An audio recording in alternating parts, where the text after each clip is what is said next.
ಎಲ್ಲರಿಗೂ ನಮಸ್ಕಾರ. Welcome to PK chemistry.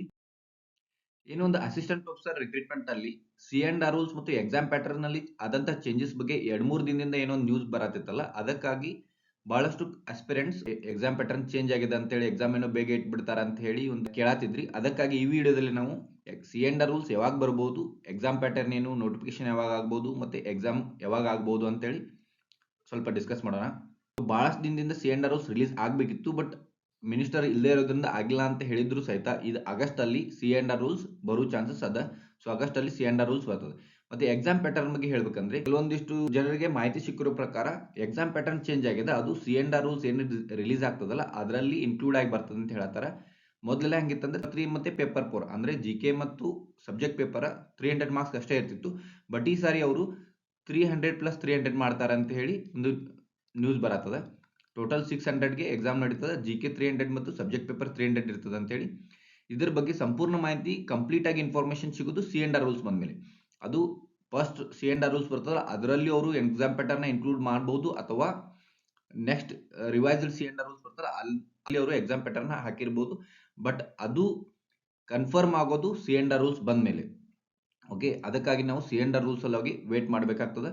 ಮತ್ತೆ C and R rules release ಆದ್ಮೇಲೂ ಸಹಿತ ಎಕ್ಸಾಮ್ ಪ್ಯಾಟರ್ನ್ ನಿಮಗೆ ಸರಿ ಅಂಟಿಲ್ಲ ಅಂದ್ರೆ ನೀವು ಆಬ್ಜೆಕ್ಷನ್ಸ್ ನ ಫೈಲ್ ಮಾಡಬಹುದು. ಈ ಎಕ್ಸಾಮ್ ಪ್ಯಾಟರ್ನ್ ಬಗ್ಗೆ ಅಷ್ಟೇ ಅಲ್ಲದೆ ನಾನು ಮೊದಲು ಹೇಳಿದ್ದೆ ಈ assistant professor G F G ಗೆ ಆಬ್ಜೆಕ್ಷನ್ಸ್ ಬಹಳಷ್ಟು ಬರೋ ಚಾನ್ಸಸ್ ಅದ ಅಂತ.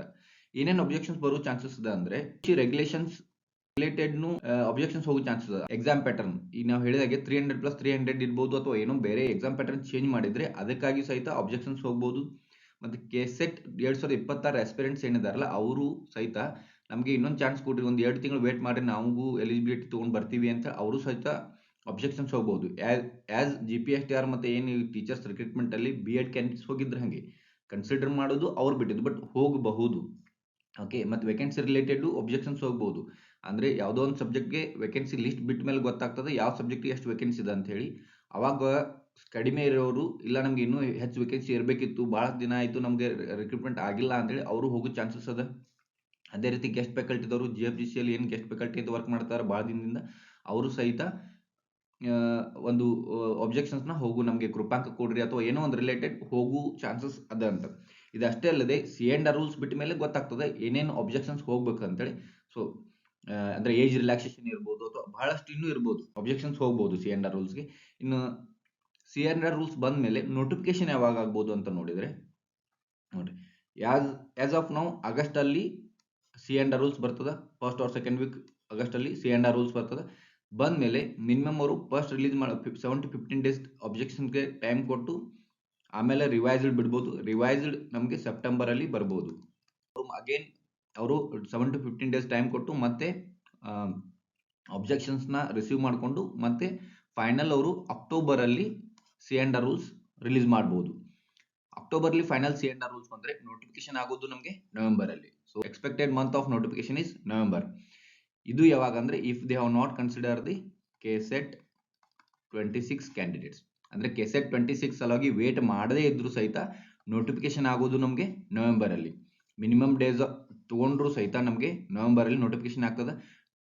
ಯಾಕಂದ್ರೆ ನೋಡ್ರಿ, G P S T R ಅವರು ಸಿ ಅಂಡ್ ಆರ್ ರೂಲ್ಸ್ ಬಿಟ್ಟಿದ್ದು 18 ಜೂನ್ ಅಲ್ಲಿ, ರಿವೈಸ್ ಬಿಟ್ಟಿದ್ದು 14 ಜುಲೈಯಲ್ಲಿ. ಇನ್ನೂ ಸಹಿತ C and R rules final ಆಗ್ಯದ ಅಂತ ಹೇಳ್ತಾರ, ಇನ್ನೂ ನೋಟಿಫಿಕೇಶನ್ ಆಗಿಲ್ಲ. ಅಂದ್ರೆ first C and R rules ಬಿಟ್ಟ ಮೇಲೆ final C and R rules ಬಿಟ್ಟು ನೋಟಿಫಿಕೇಶನ್ ಆಗ್ಲಿಕ್ಕೆ ಮಿನಿಮಮ್ 2 to 3 ಮಂತ್ಸ್ ಬೇಕು. ಸೊ ನಾವು ಕನ್ಸಿಡರ್ ಇದನ್ನ ಬೇಸ್ ಆಗಿ ತಗೊಂಡ್ರೆ ನಮಗೆ ಆಗಸ್ಟ್ ಅಲ್ಲಿನೇ ನಮಗೆ ಸಿ ಅಂಡ್ ಆರ್ ರೂಲ್ಸ್ ಬಂದ್ರು ಸಹಿತ ನೋಟಿಫಿಕೇಶನ್ ಆಗೋದು ಅಕ್ಟೋಬರ್ ಆರ್ ನವೆಂಬರ್ ಅಲ್ಲಿ. October end or November first week or November ಅಲ್ಲಿ ನಮಗೆ ನೋಟಿಫಿಕೇಶನ್ ಆಗ್ತದ ಅಂತ ಕನ್ಸಿಡರ್ ಮಾಡೋದು. ಓಕೆ, ನವೆಂಬರ್ ಅಲ್ಲಿ ನೋಟಿಫಿಕೇಶನ್ ಆದ್ರೆ ಎಕ್ಸಾಮ್ ಯಾವಾಗ ಇರ್ಬೋದು ಅಂತ. ಎಕ್ಸಾಮ್ ಯಾವಾಗ ಇರ್ಬೋದು ಅಂದ್ರೆ ಮಿನಿಮಮ್ 3 ಮಂತ್ಸ್ ಬೇಕು ಅವರು. ಯಾಕಂದ್ರೆ ವಿ ಎ ಮತ್ತು ಎಲ್ ಎಸ್ ಏನು ನೋಟಿಫಿಕೇಶನ್ ಮಾಡಿ ಎಕ್ಸಾಮ್ ಡೇಟ್ ಬಿಟ್ಟಾರಲ್ಲ ಅದನ್ನ ಕನ್ಸಿಡರ್ ಮಾಡಿದ್ರೆ ನೋಟಿಫಿಕೇಶನ್ ಜುಲೈ ಅಲ್ಲಿ ಆಗಿತ್ತು, ಎಕ್ಸಾಮ್ ಇರೋದು ಅಕ್ಟೋಬರ್ ಅಲ್ಲಿ. ಸೊ ಮಿನಿಮಮ್ 3 ಮಂತ್ಸ್ ಬೇಕಾಗ್ತದೆ. ನವೆಂಬರ್ ಅಲ್ಲಿ ಆದ್ರೂ ಸಹಿತ ಅವರು ಫೆಬ್ರವರಿ ಆರ್ ಮಾರ್ಚ್ ಅಲ್ಲಿ ಎಕ್ಸಾಮ್ ಇರ್ತದೆ. ಇದು ಯಾವಾಗ ಅಂದ್ರೆ ಕೆಸೆಟ್ ಕ್ಯಾಂಡಿಡೇಟ್ಸ್ ನ ಕನ್ಸಿಡರ್ ಮಾಡದೇ ಇದ್ರೆ. ಇದು ಕನ್ಸಿಡರ್ ಮಾಡಿದ್ರೆ ಡಿಸೆಂಬರ್ ಅಲ್ಲಿ ನೋಟಿಫಿಕೇಶನ್ ಆಗಬಹುದು. ಡಿಸೆಂಬರ್ ಅಲ್ಲಿ ನೋಟಿಫಿಕೇಶನ್ ಆದ್ರೆ ಮಾರ್ಚ್ ಅಲ್ಲಿ ಎಕ್ಸಾಮ್ ಇರ್ತದಂತ. ಓಕೆ, ಈ ವಿಡಿಯೋ ಉದ್ದೇಶ ಏನಂದ್ರೆ ಏನೋ ಒಂದು ಸಿ ಅಂಡ್ ಆರ್ ರೂಲ್ಸ್ ಬಂದು ಅಥವಾ ಎಕ್ಸಾಮ್ ಪ್ಯಾಟರ್ನ್ ಚೇಂಜ್ ಆಗಿದೆ ಅಂತ ನ್ಯೂಸ್ ಬಂದ ತಕ್ಷಣ ಪ್ಯಾನಿಕ್ ಆಗಬೇಡ್ರಿ. ಓಕೆ, ಏನೋ ಎಕ್ಸಾಮ್ ಬೇಗ ಇಟ್ಬಿಡ್ತಾರ, ನೆಕ್ಸ್ಟ್ ಮಂತ್ ಎಕ್ಸಾಮ್ ಇದ್ದು ಬಿಡ್ತದ, ಹಂಗಲ್ಲ. ಮಿನಿಮಮ್ ಡೇಸ್ ಅಂತ ಬೇಕು ಅದಕ್ಕೆ. ಅದಕ್ಕಾಗಿ ಆರಾಮಾಗಿ ಕೂಲಾಗಿ ಓದ್ರಿ ಅಂತ. ಪ್ಯಾನಿಕ್ ಆಗುವ ಅವಶ್ಯಕತೆ ಇಲ್ಲ. ಕೆಸೆಟ್ 26ನ ಅವ್ರು ಕನ್ಸಿಡರ್ ಮಾಡೋದಿಲ್ಲ ಅಂತಲೂ ಭಾಳ ಜನ ಇದ್ದಾರೆ. ಮಾಡದೇ ಇದ್ರೂ ಸಹಿತ ನಮಗೆ ನೋಟಿಫಿಕೇಶನ್ ಆಗೋದು ಅಕ್ಟೋಬರ್ ಆರ್ ನವೆಂಬರಲ್ಲಿ, ಅಕ್ಟೋಬರ್ ಎಂಡ್ ಆರ್ ನವೆಂಬರಲ್ಲಿ. ಎಕ್ಸಾಮ್ ಇಡಬೇಕಾದ್ದು ಫೆಬ್ರವರಿಲಿ, ಅದಕ್ಕಿಂತ ಮುಂಚೆ ಇಡ್ಲಿಕ್ಕಿಲ್ಲ. ಅದಕ್ಕಾಗಿ ಮತ್ತೆ ಅದರಲ್ಲಿ ಕೆಸೆಟ್ 26ನ ಕನ್ಸಿಡರ್ ಮಾಡಿದರೆ ಅವರು ಡಿಸೆಂಬರ್ ಆರ್ ಜನವರಿಲಿ ನೋಟಿಫಿಕೇಶನ್ ಆಗಬೇಕಾಗ್ತದೆ, ಮಾರ್ಚ್ ಆರ್ ಏಪ್ರಿಲಲ್ಲಿ ಎಕ್ಸಾಮ್ ಇಡಬೇಕಾಗ್ತದೆ. ಓಕೆ, ಸೊ ಅದಕ್ಕಾಗಿ ಪ್ಯಾನಿಕ್ ಆಗಬೇಡ್ರಿ. ಯಾರು ಇನ್ನೂ ಸ್ಟಾರ್ಟ್ ಮಾಡಿಲ್ಲ, ಸ್ಟಾರ್ಟ್ ಮಾಡಿರಿ ಪ್ರಿಪ್ರೇಷನ್.